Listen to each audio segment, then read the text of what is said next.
Notre constat est le suivant.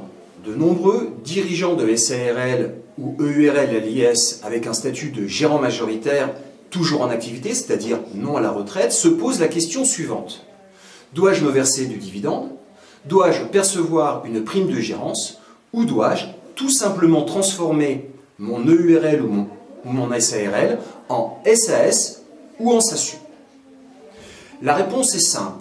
Depuis 2013, pour les SEL, Sociétés d'exercice libéral pour les professions libérales, et depuis 2014, pour toutes les autres sociétés, c'est-à-dire les SARL ou les EURL, le dividende est assujetti à charge sociale. Concrètement, il devient confiscatoire. Le seul dividende à percevoir serait le dividende dont le montant ne dépasserait pas 10% du capital social, majoré des comptes courants d'associés, majoré des primes d'émission. Se pose donc la deuxième question. Dois-je me verser une prime de gérance dans le cadre de ma SARL ou dois-je transformer ma structure en SAS et ainsi percevoir des dividendes? L'objectif de cette séquence vidéo est de comparer ces deux stratégies. La première dans le cadre de la SAS avec versement de dividendes et la seconde dans le cadre d'un maintien en EURL ou en SARL avec versement d'une prime de gérance. Pour illustrer notre propos, nous allons partir d'un montant de résultat avant IS dans le cadre d'une SAS égal à 139 500 €. Le résultat est donc de 139 500 €. Ce qu'il convient de savoir, c'est que ce résultat permettant la distribution de dividendes va supporter trois lames. La première lame est le paiement de l'IS. Ce qu'il convient de savoir, c'est que sur la partie du résultat compris entre 0 et 38 120 €, le taux d'IS est le taux dit réduit, c'est-à-dire qu'il est à 15%.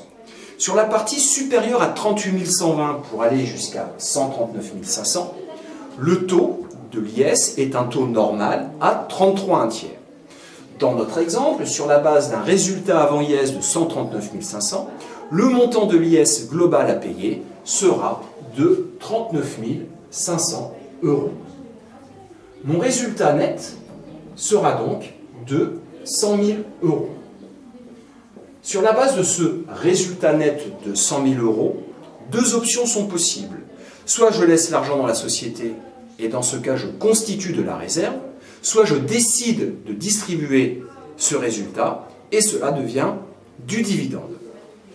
Décidons ici de sortir l'argent de la société et de distribuer du dividende.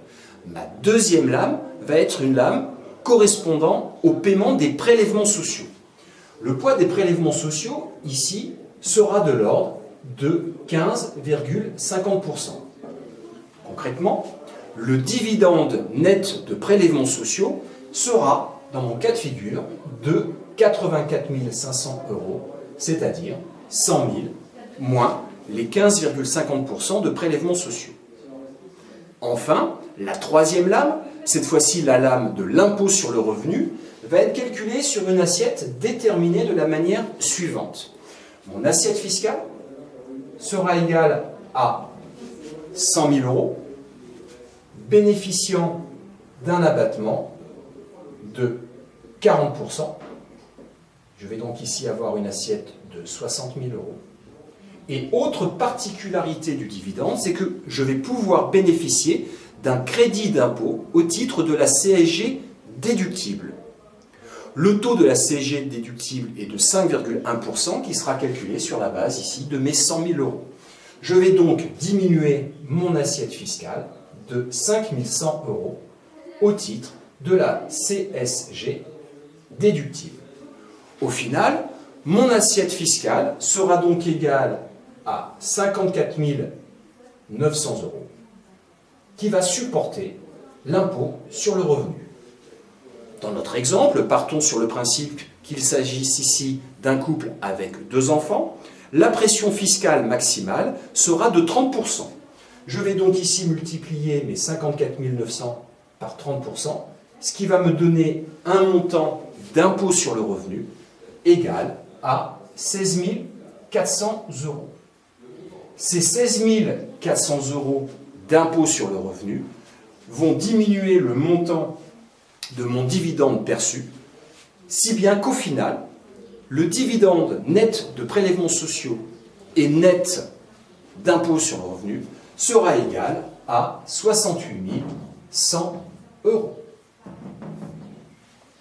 Regardons maintenant ce qui va se passer si je reste dans le cadre d'une SARL et que cette fois-ci je décide de me verser une prime. Le coût de cette prime sera également de 139 500 €. La prime supporte des charges sociales de l'ordre de 40%, si bien que la prime nette réellement versée à mon dirigeant sera de 100 000 €.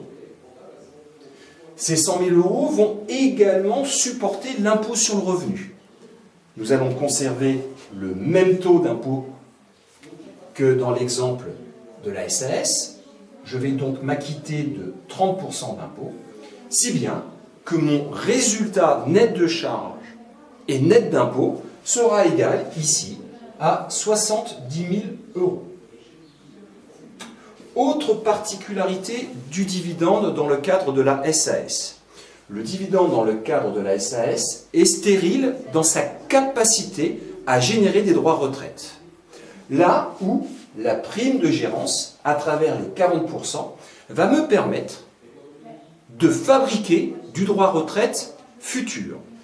Le taux me permettant de générer des droits retraite est de l'ordre de 8% calculé sur 100 000 €, si bien que je vais dégager une capacité contributive de 8 000 €, me permettant d'annoncer un revenu disponible global de 78 000 € contre 68 100 €. Le statut du maintien en SARL ou en EURL avec versement d'une prime sera beaucoup plus efficace que le versement du dividende dans le cadre de la SAS.